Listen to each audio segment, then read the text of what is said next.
Let the ritual begin.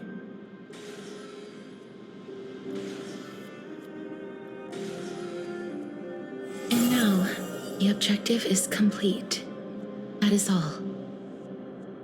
Such is what Professor Anaxa always says after preparing for an alchemical ritual. And now... Pollux, I shall lift you from the river of souls and reforge your soul. Perhaps you will be disturbed by this, and your body may become horrifying to behold. But if even the slightest trace of your soul remains, the soul that once ferried me to this side of the shore, then please, look at me. I wish to thank you in person. I have obtained everything you sacrificed your divinity for. Lady Almanette. Did she recognize you? Oh, she must be the first soul we can communicate with here, right? I'm afraid she is just another spirit trapped here, like the rest of them. The only difference is that I was there when she died.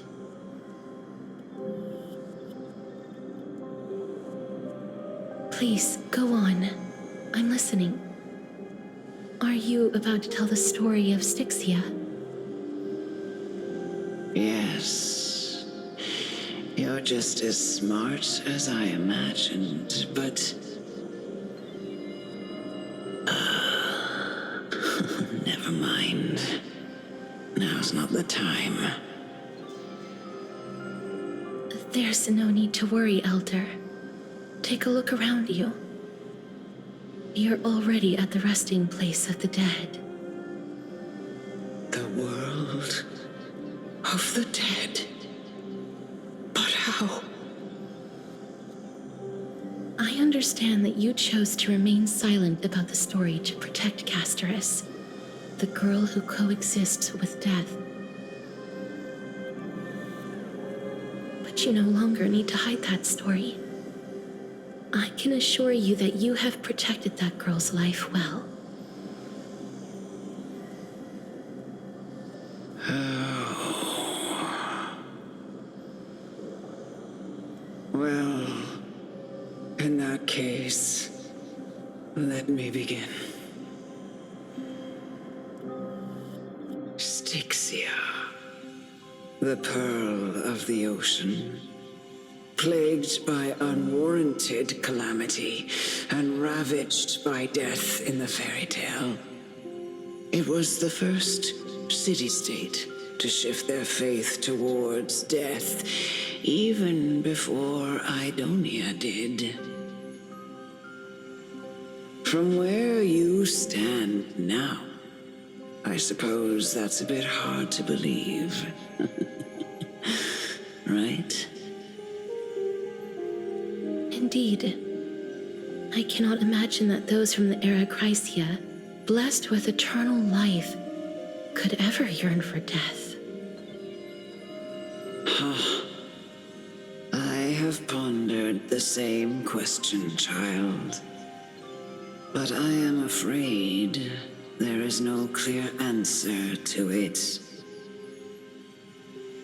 Journeys and epics are only glorious and magnificent because all things eventually fade to dust.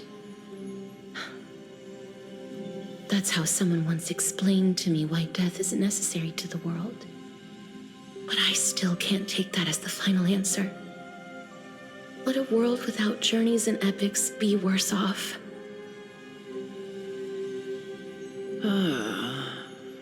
I take it the one who spoke this line was a general, or perhaps a warrior. I, however, did find some inspiration in these words. Would you like to hear my thoughts, Casterus? Please enlighten me, Lady Almanette. Though I have already made up my mind on how to handle the authority and core flame of death. Your words might truly guide me toward the path forward. You and I are neither warriors nor generals. Therefore, journeys and epics cannot truly resonate with us. But what if I reframe it like this? What if love is not a trait bestowed upon mortals by Nestia, but a blessing from death? Love. No one ever invented the word cherish in the era when life was eternal. For all the good things in the world could be revisited endlessly, and every bond formed carried no risk of being severed. The so-called Era Chrysia was an age devoid of both virtue and sin. People did not truly live. They simply existed, going through the motions without passion or purpose, then waiting for something to happen. Perhaps the people of Styxia chose to embrace death not out of fascination with its cruel and fearsome side, but instead became fixated and obsessed with the impulses and desires tied to a finite existence. Therefore, death is not a thing of fear and desperation, but... That's right, Casterus. It is the reason we shed tears when parting ways, and also the original spark that ignited the passion of mortals. If you truly intend to deprive the world of death, then be prepared to witness it return to a state of stagnation. I understand, Lady Amunet. Our limited lifespan shapes all that we know and love. Not even the Death Titan has the right to take that away from humankind again. Nestia's love was the chrysalis of gold's first blessing, but it most likely wasn't understood by mankind. We only learned to interpret this wonderful gift after Thanatos' arrival.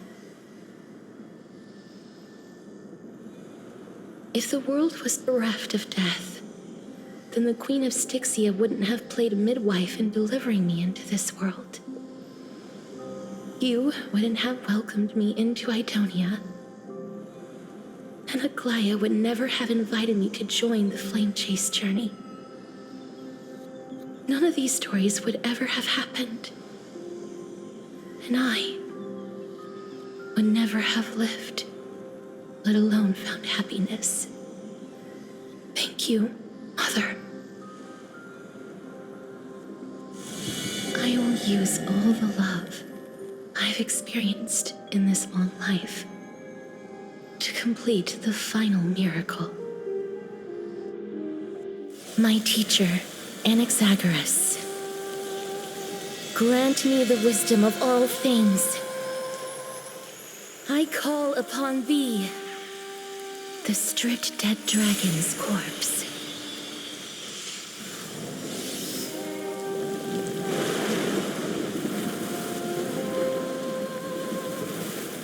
Rises from the earth, falls from the sky. As above, so below. This is the greatest power of all powers, unstoppable in this world.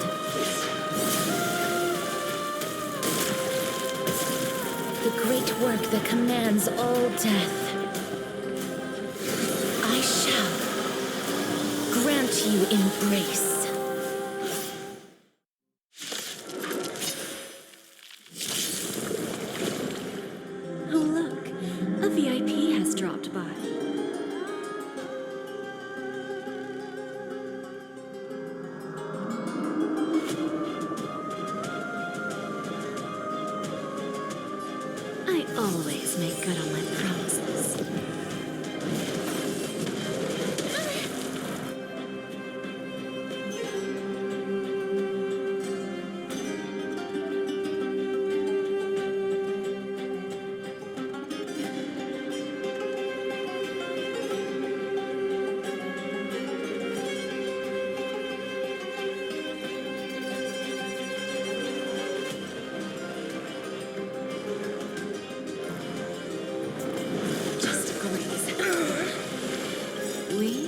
have a deal. There's no backing out now.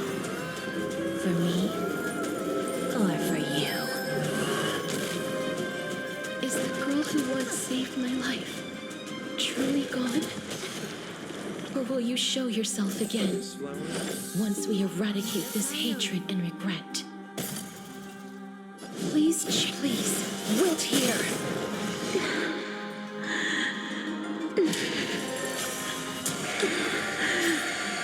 And I know you're anxious. Shh. Don't be afraid. Pull together. Resonate once more.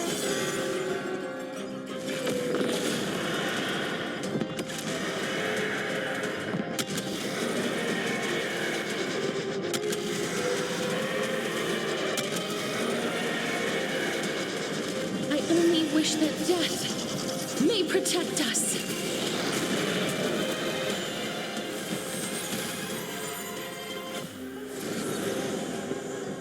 There's no more need to weep in grief. I will grant you peace.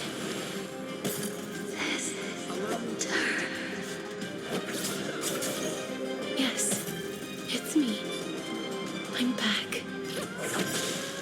What's the matter? Eager for some more self-inflicted misery? Tonight, souls shall in tonight. The stars echo because of me.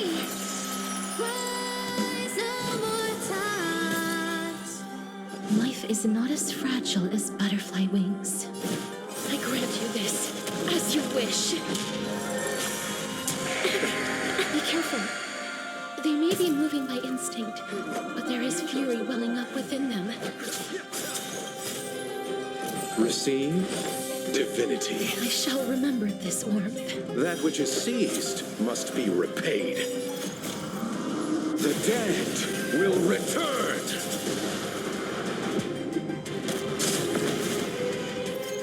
Embrace new life, Pollux.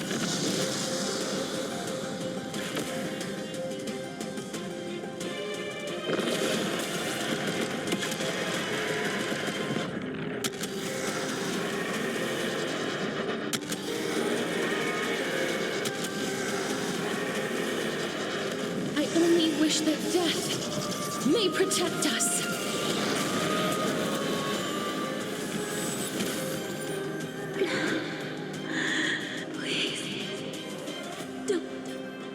Turn back to the nether realm.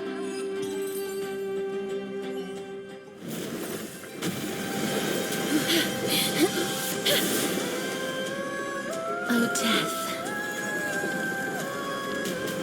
sleep in peace.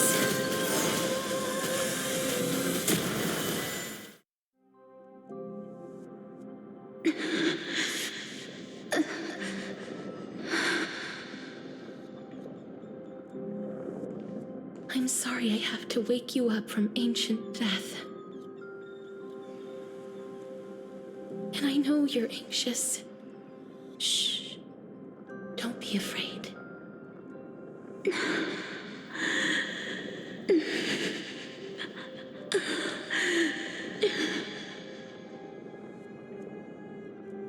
Do you remember me? I'm the girl you once carried across the Sea of Souls.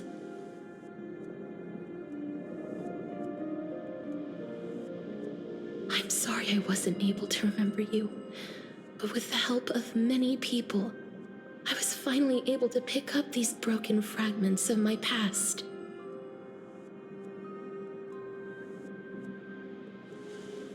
I'm back, Pollux.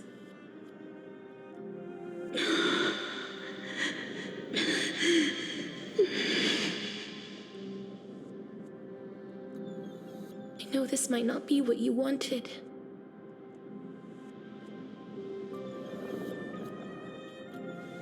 But I have to do this.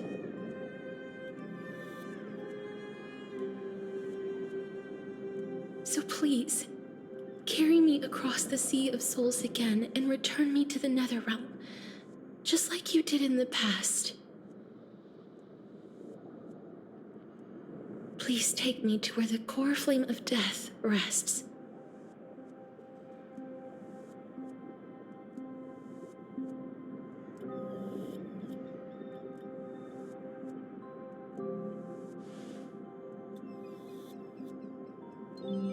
I'll be going now.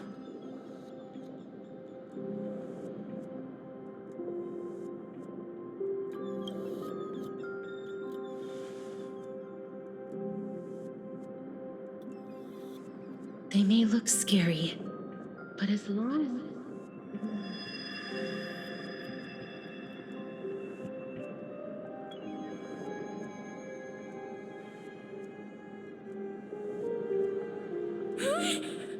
What's wrong?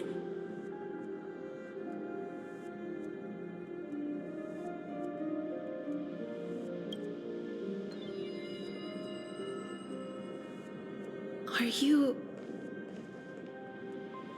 What's wrong with her? Her time is almost up. If I don't go now, I'm afraid her soul will return to Thanatos' embrace before me. What? Oh no! Is there anything we can do? Don't worry. I promised I would ask Thanatos for the Trailblazers' right to roam the Earth again.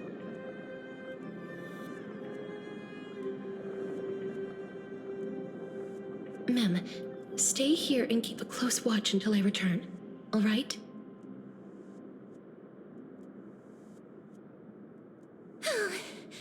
Alright. I'm the best at taking care of others. Go on, Cass. Make sure not to leave yourself with any regrets.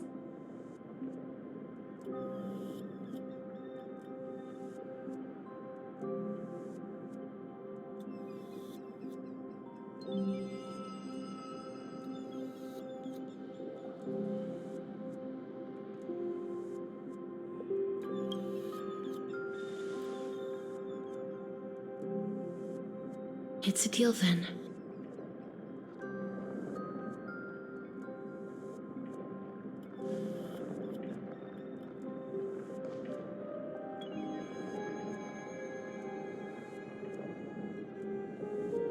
Please.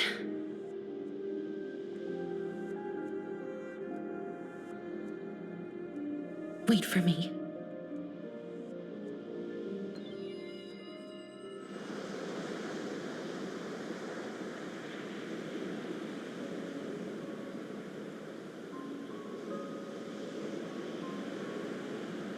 After all that, you still ended up back here.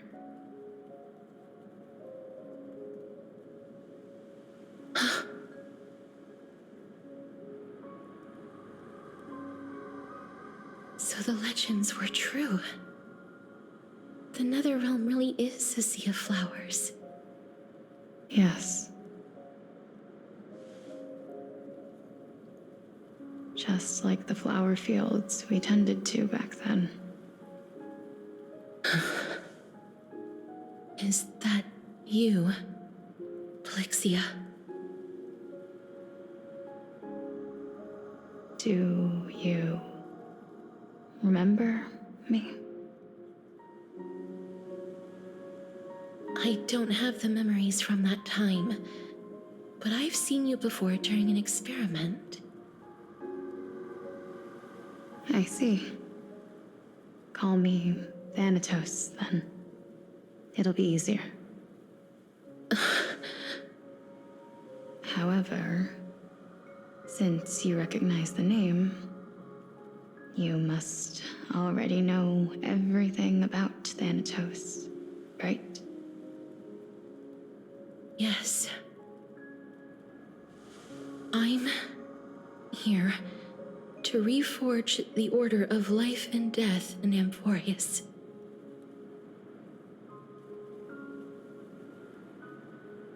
You know, my sister was a sympathetic, but rather sensitive person. Whenever she didn't want to say what was on her mind, she would avoid eye contact and look off into the distance. Just like what you are doing now. Can you tell me about the last Era Nova? What did you do Polixia.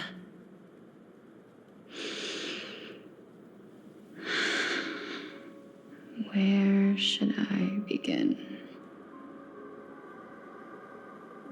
I suppose we can start from the beginning. A long, long time ago, there were a pair of like-minded twins. As foretold in the prophecy, they were chosen to be successors to the god of death. But fate was cruel. The price of attaining divinity was to take the life of a family member with our own hands. That trial was indeed recorded in that memory. Then you should already know that my sister voluntarily gave up her own life so that I could ascend as the demigod of death. But I couldn't accept that.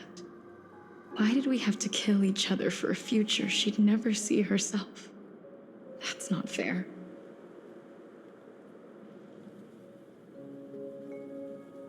So, while weaving the laws of the new world, I shattered the forbidden bottom line for life and death. I reshaped my sister's soul and took the form of the great dragon Pollux to carry her up the River of Souls and back into the mortal realm. But our fates were already decided and manifested in unexpected ways in response to my futile actions. Aging is an unbreakable law of nature laid upon humankind, created at the same time as death. When the living die, their souls will meet Thanatos, who would determine where every soul goes. If the Reaper raises their left hand, the soul is granted death and allowed to enter the Netherrealm to await reincarnation. If they raise their right hand, the soul is rejected by the Netherrealm and returned to the mortal realm to continue walking the earth. That's why the Hand of Shadow can only lay down judgment and not embrace another being. Yes. Death was originally a pair of hands, but they were split in twain when we reached the mortal realm, never to touch each other ever again. The half of Thanatos that represents life, the undying human who grants death, that was the curse I forced upon you. Then, what about you? As the half of Thanatos representing death, I shoulder the fate of defying death. I died the moment I entered the world of the living. From then on, my Titan also no longer existed in this world. The cycle of life and death stopped. Souls were denied their audience with death and were left stranded within an ever-rising river of the dead. What irony.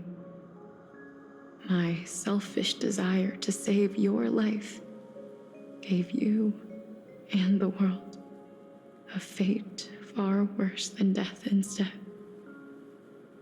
Then, what was left of my reason was left behind in the Netherrealm, where I've been taking care of these flowers day after day, until there is now a sea of them, all while mulling over the subject of life, death, parting, and enduring in endless loneliness.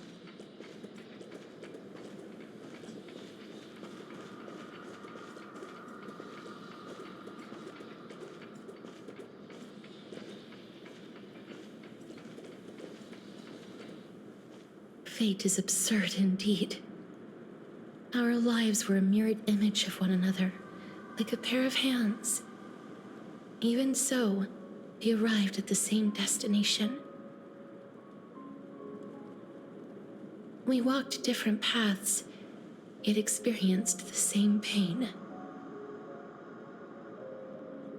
I had hoped that maybe you would at least have a good life in this cycle. I'm sorry. I lived my life well. It didn't go to waste. As far as I'm concerned, you did nothing wrong. Even though I forced the authority of granting death to humanity upon you, a total stranger. Too many responsibilities were forced upon me in the course of this long journey. I was once lost, even upset. But I realized recently that if it weren't for your blessing, I wouldn't have understood the source of these emotions, nor would I have realized my purpose. I wouldn't have made it here to reunite with my missing half. And we wouldn't be discussing our past while sharing the same view of this landscape. I wouldn't have understood the meaning of our existence. The meaning of our existence. This sea of flowers blooms on dead land because we sowed it with the seeds of our separation and watered it with our tears of loneliness. Yes, the only thing death is allowed to create are flowers that bloom from blood and tears. That's why Thanatos cannot create living beings at will, nor can the hand of shadow determine a person's remaining days.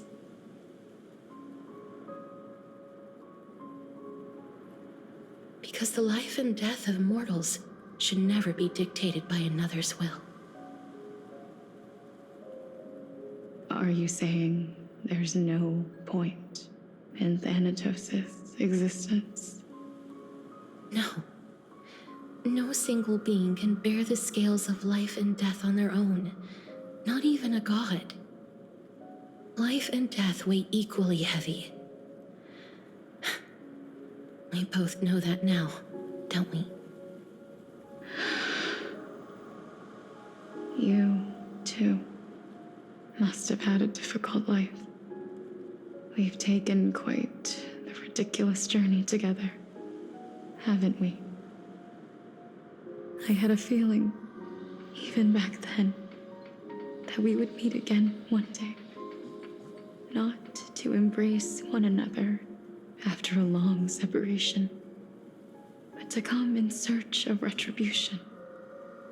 Tell me the answer that's already been written, and let us draw this seemingly endless fate to a close.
It's been far too long.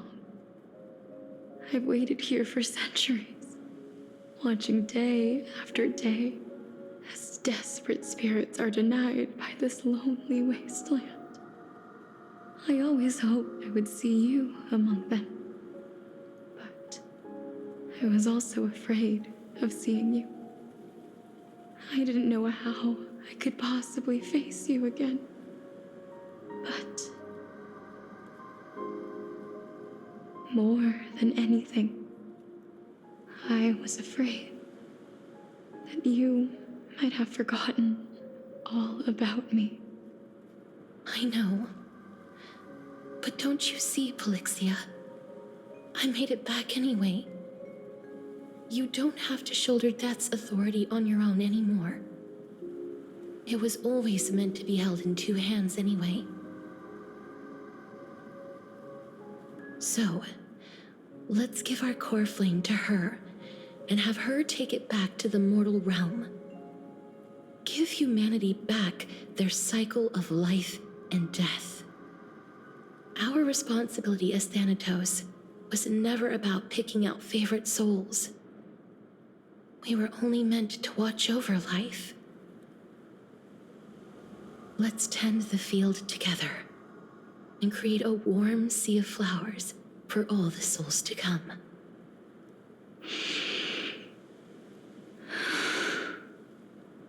What do you think, Polixia? Yes, just one last step. You shall wither, and through that, the dead will sprout again from the remains, and be reborn with the dead flame. As foretold by the prophecy, Thanatos' authority is only destined for only one person to wield. As the Chrysos heir of death, as their demigod, as a titan, our fated moment has arrived once again. Just like before. Yes, just like before. But unlike that time, the ones undergoing the trial this time are prepared. You've made up your mind? Yes, as dictated by fate. But I won't be afraid, as long as you're here with me. Complete your trial in this life. Grant me the embrace of death, and light the spark of life ablaze. You've been tempered by life and death. I know you'll be able to give this wasteland its first breath of life. Like a raven butterfly, flying swiftly into the nether realm, perching on the twig of death.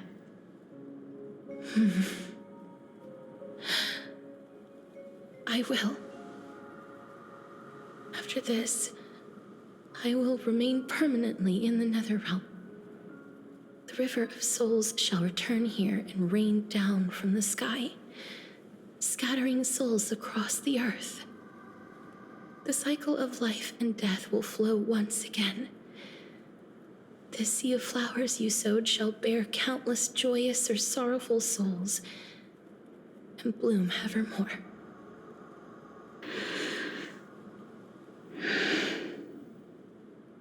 Thank you.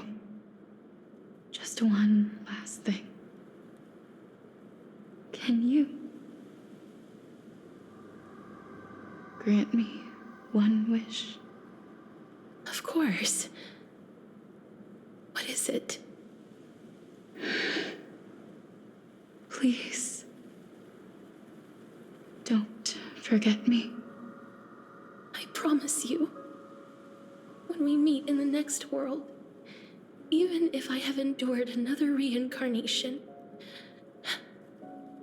even if we do not know each other's names, I will still hold you tightly in my arms, just like what I did when we were born. Casterus. Casterus. You're as beautiful as a fleeting butterfly.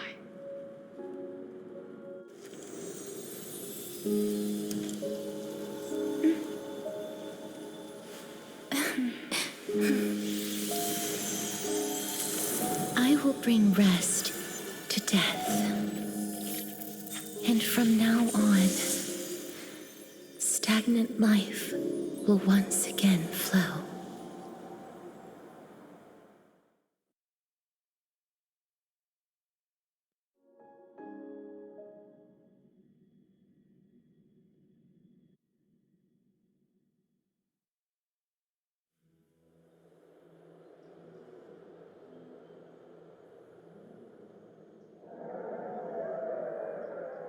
Time flies. In the blink of an eye, the 15th entry hour is already at hand. When this farce is over, your soul will be placed on the scales of life and death. Are you ready? No need to ask so many times. Of course I am. Then why do you drag your feet? Is your fear of crowds holding you back again?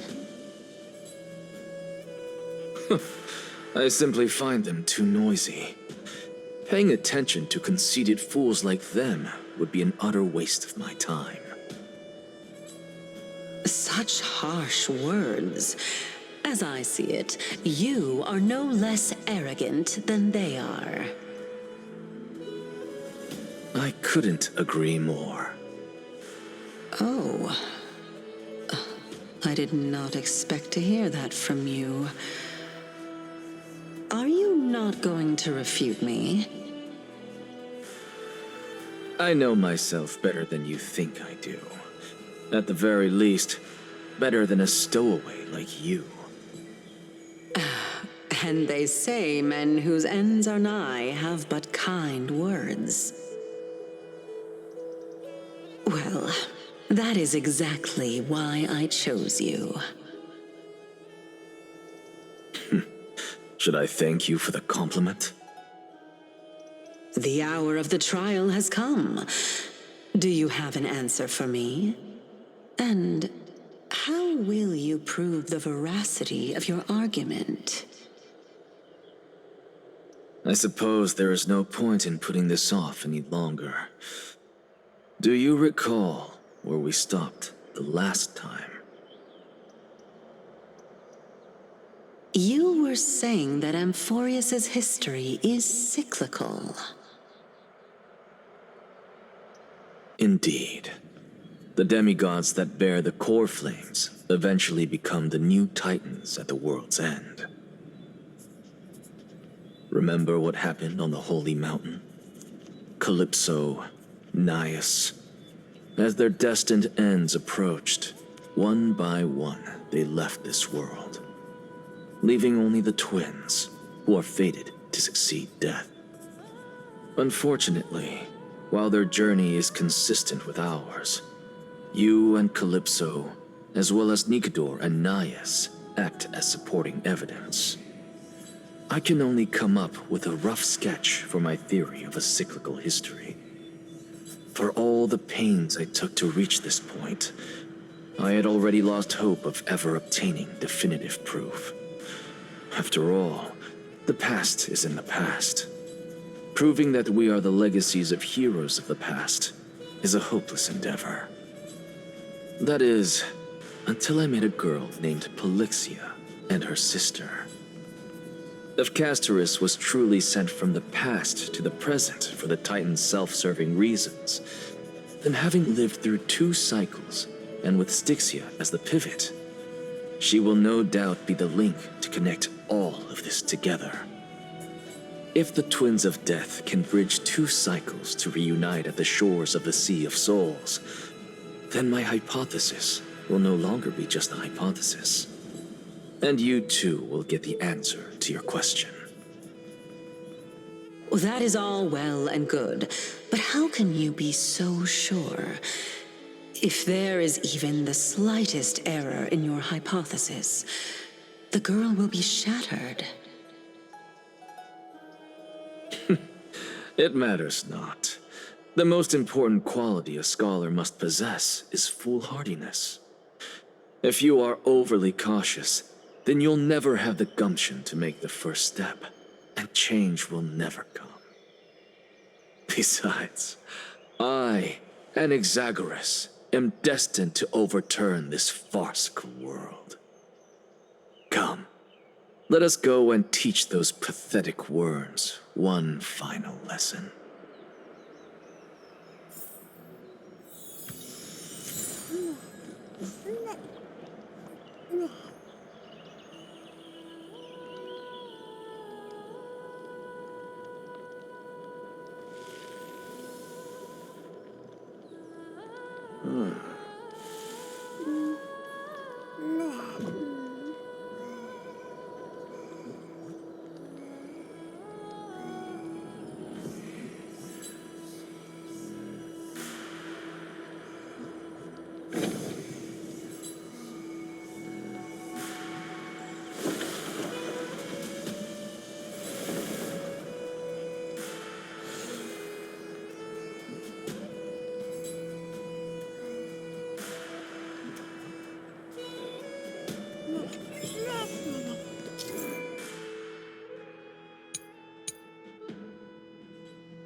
Finen. So they are leaving the final debate to him.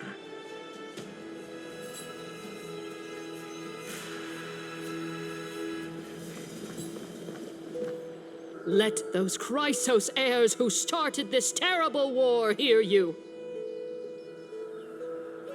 Let them hear the voices of the people!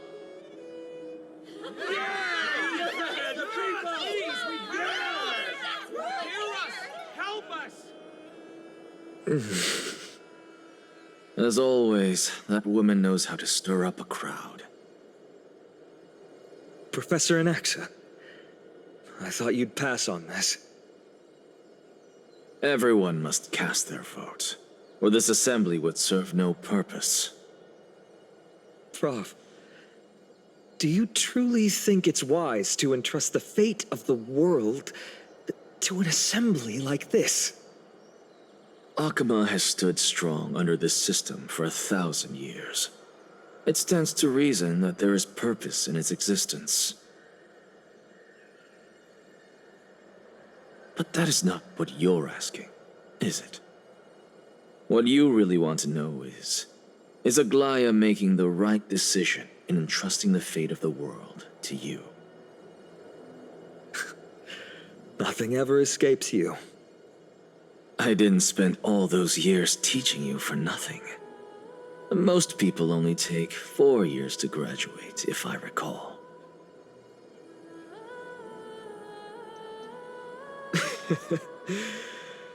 To tell the truth, I feel like I'm on my way to an execution chamber instead of a podium. So, do you have an answer to that question? No, I don't. I thought so. Because that question is not yours to ask in the first place. Is Aglaya entrusting the world to you the right decision? Don't make me laugh. That is a question that woman must answer herself. Why are you fretting about this on her behalf? Or have you been seeing yourself as her pawn all this time? Listen up. I'll say this only once. Flip your perspective around and ask yourself this instead. What should I do to ensure that the world doesn't stray from the correct path? That is what you should be thinking about. You still have time, so give it some thought. Oh, and don't bother telling me the answer. Tell it to those begging for salvation from the gods. Got it. Thank you, Professor Anaxa. That's Anaxagoras to you. Who will you be voting for? That'll depend on how well you perform. May Circe safeguard your thoughts.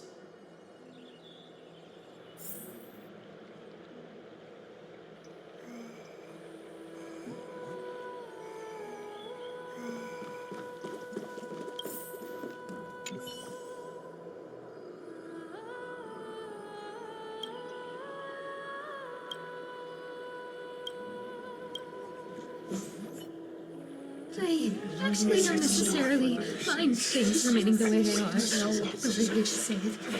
I'm a little nervous. Thank you.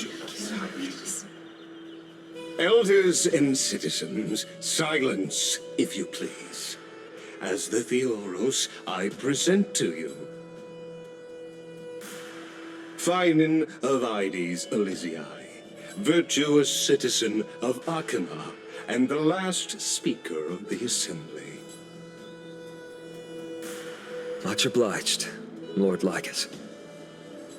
I remember him. He's the penniless lad working for Aglaya. Where's Lady Goldweaver? Why is she sending this guy to give the last speech? Is this really the end of the Flame Chase journey? Can this dude really face down kindness? I actually don't necessarily mind things remaining the way they are. Religious faith. By Kefali above, dear citizens of Akima, as you look upon me, so too do I see you. I see your fear and misgivings, your apprehension about the discord between the Chrysos heirs and the Council of Elders, and your uneasiness about the future of the Holy City. Yet, before you contemplate something as grand as the fate of the world, I ask that you look closer. Look beyond the horizon illuminated by Kefali, at the crisis threatening to overwhelm us. What? Ides Elysiae, my beloved hometown, is a village forgotten by time. It is a place with the most invigorating breeze and wheat fields that spread all the way to the sea. I once thought that there I would enjoy a lifetime of peace and quiet with my friends and family. How I wish I could invite all of you to that paradise, far from the noise and chatter of the world. Alas, I can't. Because she, and all that she nurtured, all that I loved, they have long been devoured by the black tide. My beloved home is no more.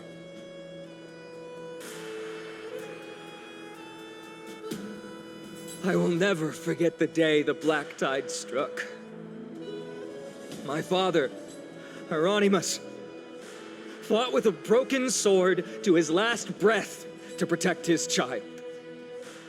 My mother, Aldada, she was ripped apart by monsters. Also, I might live to stand before you here and now. Galba, he was a hunter.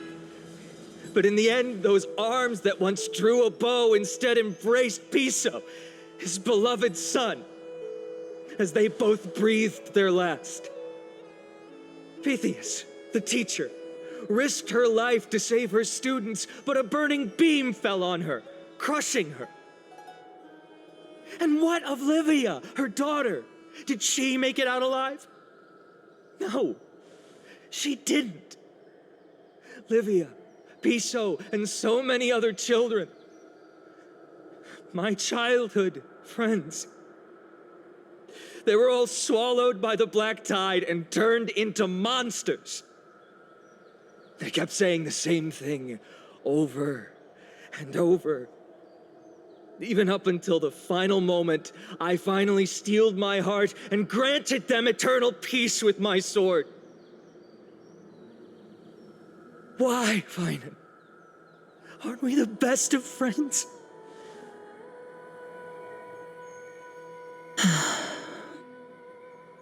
That is the black tide. A looming threat that can bring Akima to its knees any time. Kindness may have promised that with the 3 titans of Calamity Con, Akima will return to an era Chrysia once more, but Much as it pains me, I must disappoint you. While the demigod of strife has done everything in his power to hold them back, they are still coming. By now, the name of that black-robed swordmaster, the Flame Reaper, has likely echoed throughout the city already. The roaring thunder is a message from the strife demigod. The Flame Reaper has risen from death, and they hunger for the core flames of the gods.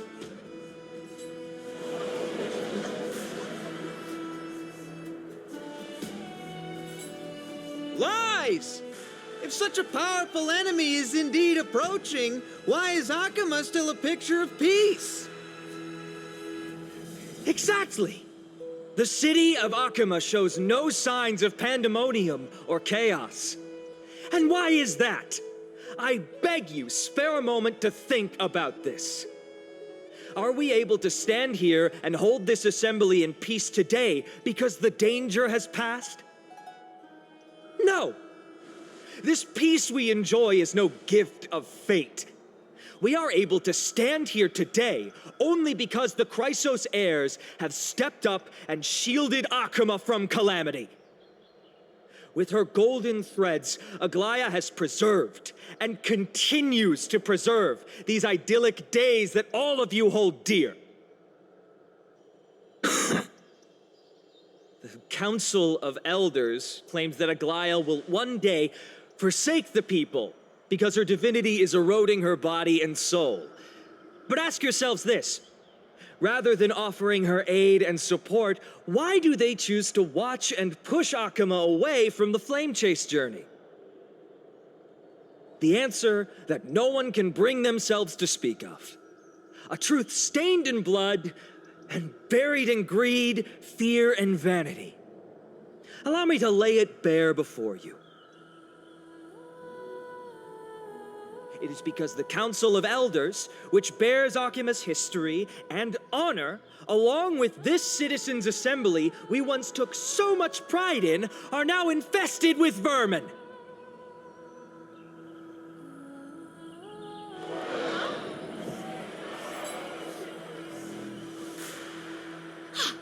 You insolent whelp! How dare you! It is true that Aglaya has reached her limit. Why? Because she has been working tirelessly to weave the defenses of our holy city against the encroaching evil. All while these vermin are making up baseless accusations about her and scheming in the shadows. Not once has she ever failed Akama. Yet these vermin attempt to tear her apart, tarnishing her name with unfounded allegations. She may have been blessed by divinity, but hasn't her heart always stayed true to humanity? They attempt to mislead you and reduce this assembly to a crude standoff between gods and humans, but citizens of Akama. Once more, I implore you to open your eyes and look at those around you. Examine them closely. Beneath all that finery, do you see the good heart of a human or the poisonous glands of a pest? Make your judgment, then turn your gaze to the demigods, whom so many of you regard as cold and merciless. Do you not see the light of humanity in them? And those who wear the mask of humanity yet utter only hurtful, slanderous words. Can you not see that their souls have been corrupted by power?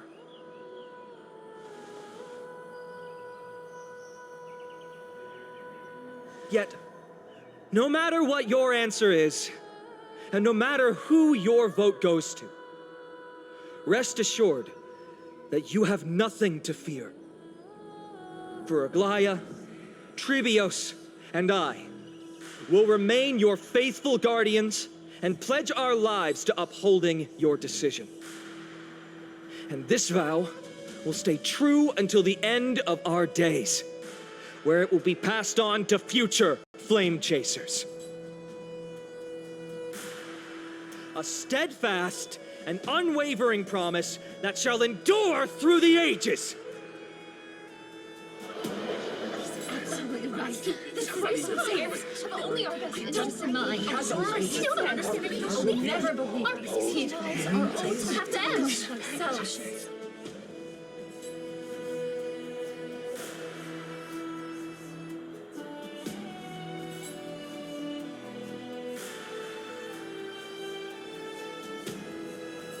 At the present time, on the scales of Talenton, those who call for the continuation of the Flame Chase journey, and those who demand its suspension. Each faction holds an equal share of votes, resulting in a perfect balance. As expected.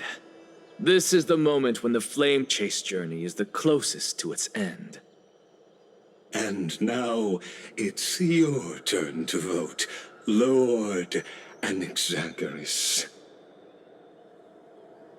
Is there anyone else who hasn't voted? No, you're the last. Cast your vote with care, for your decision will break this impasse. I have long since made a decision.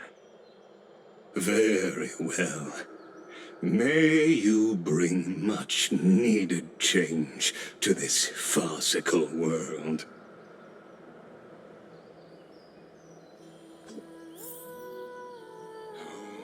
The last vote. Always the performer. Who will he Kindness. vote for?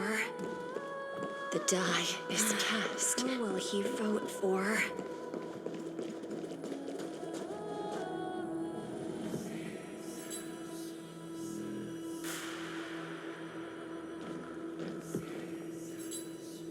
You've done well, Finan. Given the circumstances, delivering a rousing speech to stir up emotions was a prudent move.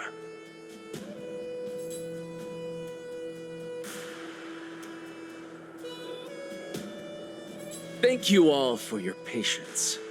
On behalf of the 7 sages of the Grove of Epiphany and the scholars of Amphorius, I, Anaxagoras, am ready to cast my vote.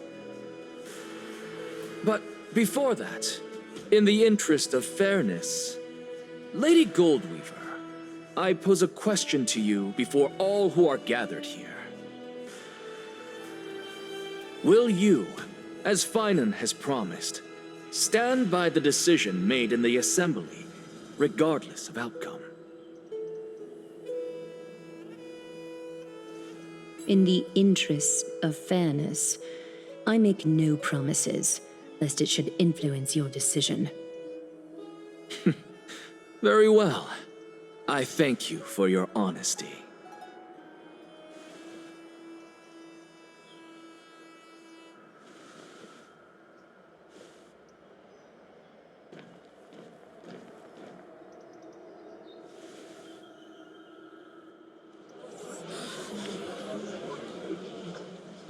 What's he doing? The stakes are high. Let's be patient. Cut the act! Who do you think you are wasting our time like this? Lord Anaxa, please do not forget that I... Rule number 1, do not call me Anaxa. Rule number 2, never interrupt me. Silence is golden.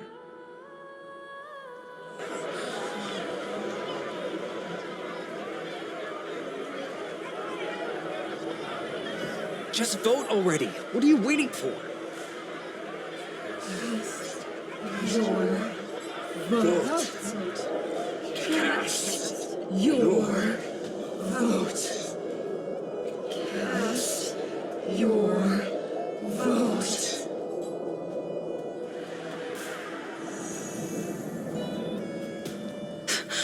I cannot help but wonder, is every hardship in the world something you will exploit and use to your advantage? how else am I supposed to make use of this situation where my body and soul are separated? Oh, Circes. Or should I say Calypso? Accompany me on this final journey. Let us journey to the Netherrealm and see how she will substantiate the answer to your question and validate my decision. We need only to follow the sound of the tides.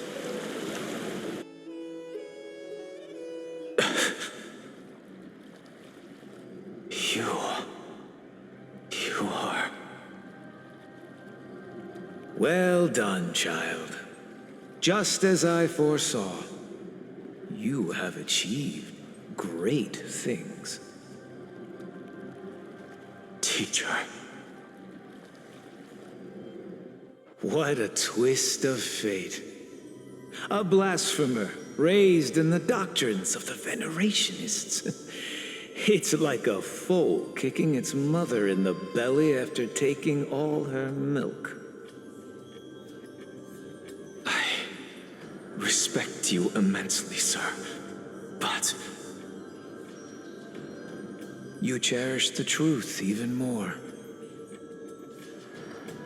So, child, do not be troubled by the criticisms I have borne. Do not let those voices hinder you as you forge ahead. As the sage of the Venerationists, I am duty-bound to oppose you. But, as your friend and mentor, Anaxagoras, I say, go forth, for the truth is already in your hands. I will keep that in mind. Go now, child. Your lonely pursuit is about to welcome a new chapter.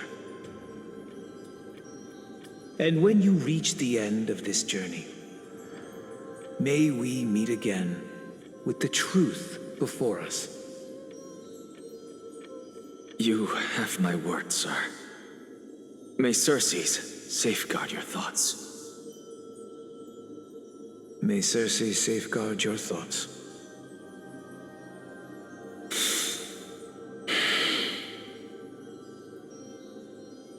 You are right, Empedocles.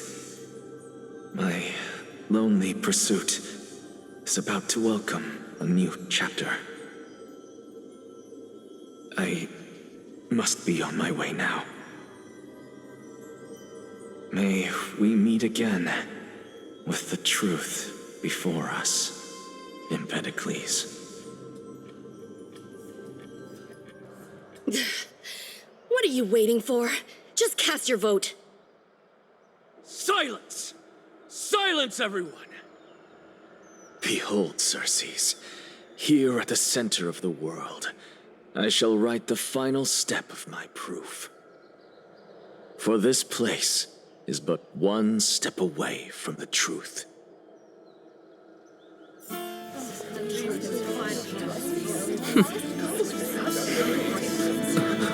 Professor, I completed the proof you wanted.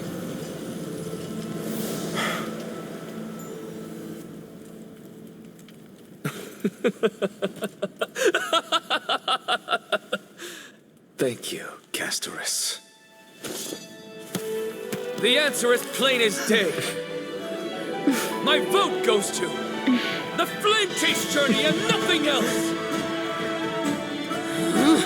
Elder Kindness, I have deciphered the truth of this world.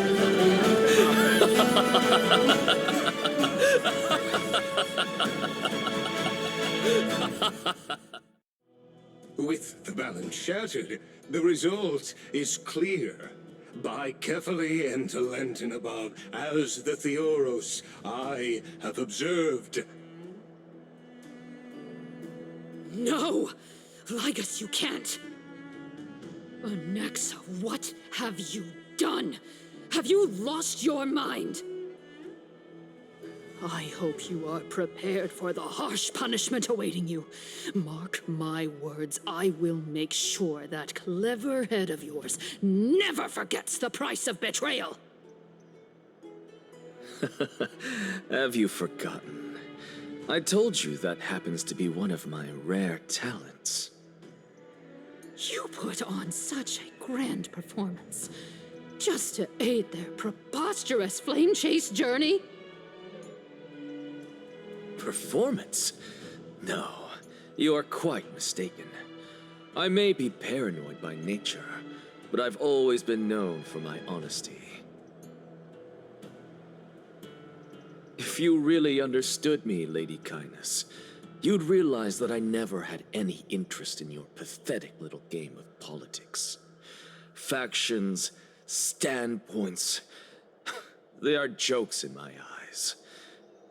I have never once switched sides. Because I, and I alone, am the truth. Lady Kindness, with all the citizens here as witnesses, we should honor the spirit of democracy and respect the decision of this assembly. I have observed that Akama has chosen her destiny. This citizens' assembly has resolved to continue the flame chase journey. This resolution shall be put up on the wall of heroes, such that all citizens are aware of the city's way forward. You! It seems not everyone is ready for the assembly to end. Very well. Let me entertain you for a little longer. By your leave, Lord Lygus. Interesting. Elders and citizens, your attention, please. Stay for a moment more, if you will. Anaxagoras of the Grove of Epiphany has an announcement for the assembly. What is this performer up to now? Absolute flame chase journey. Do you think he'll continue? I don't know. So apropos. Frankly, still. Just moments ago, all of you made a decision on the fate of Amphorius. As a supporter of the Flame Chase journey, it pleases me to see the choice you have made. But I regret to say that I still harbor doubts about this outcome.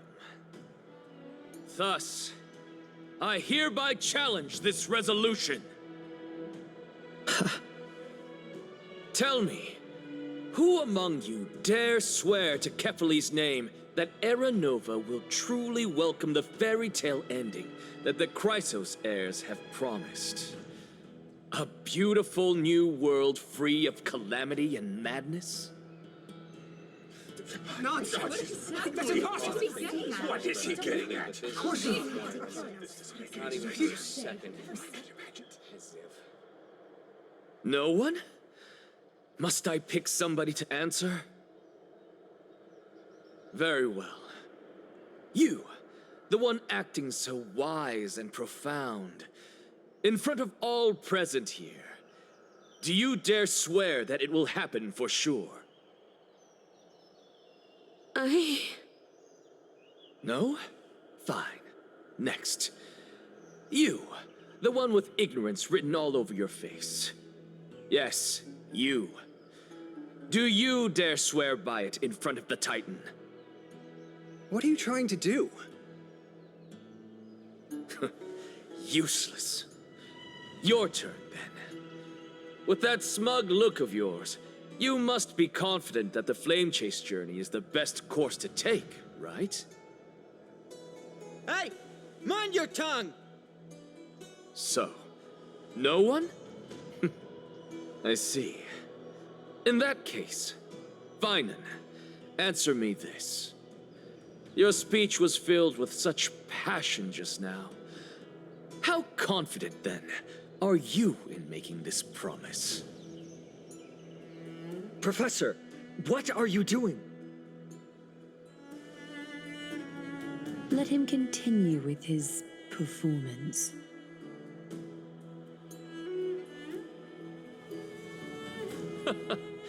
Will you look at that? Even Finan and Aglaya lacked the courage to make such a promise. And what's even more absurd is that no one but I can promise you this new world. And yet, the Assembly passed the resolution anyway.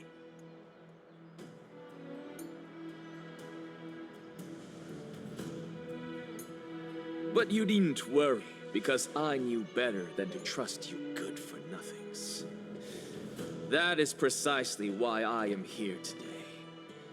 To give you one final lecture.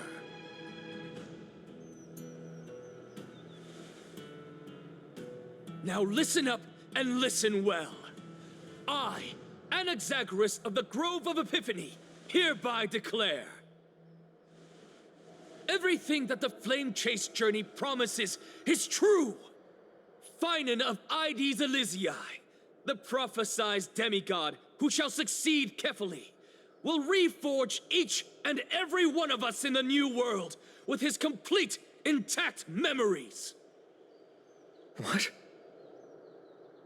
The core flame-bearing titans were the Chrysos heirs of yesterday, and the Chrysos heirs who carry the core flames today will become the titans of tomorrow.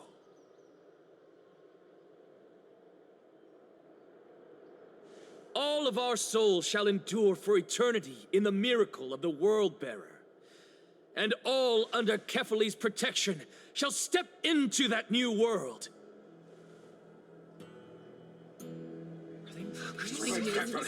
This is pure blasphemy! It's impossible. What?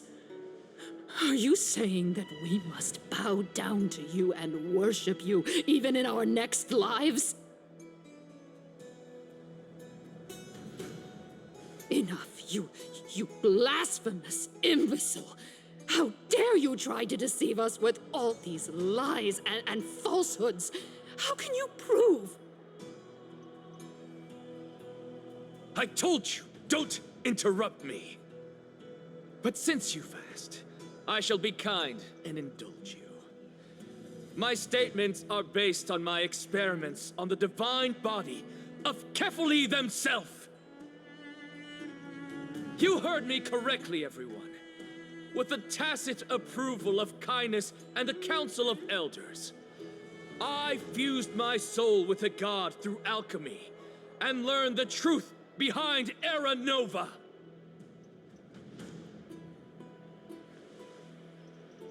What is he talking about? Isn't that pure blasphemy? I, the vile, wretched blasphemer, deserve nothing less than death for my sins. And the Council of Elders, which granted me consent and aided in committing this atrocity, should face punishment alongside me. By the gods, even kindness has betrayed Akama. The kindness of we're carefully above.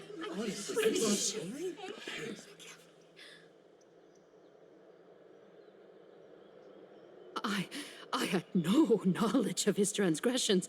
He did that on his own. The Council of Elders bears no responsibility for his actions.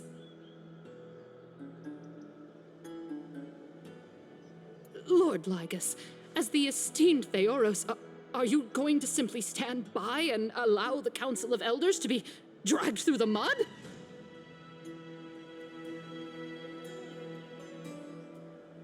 If the accusation is true, I will acknowledge it.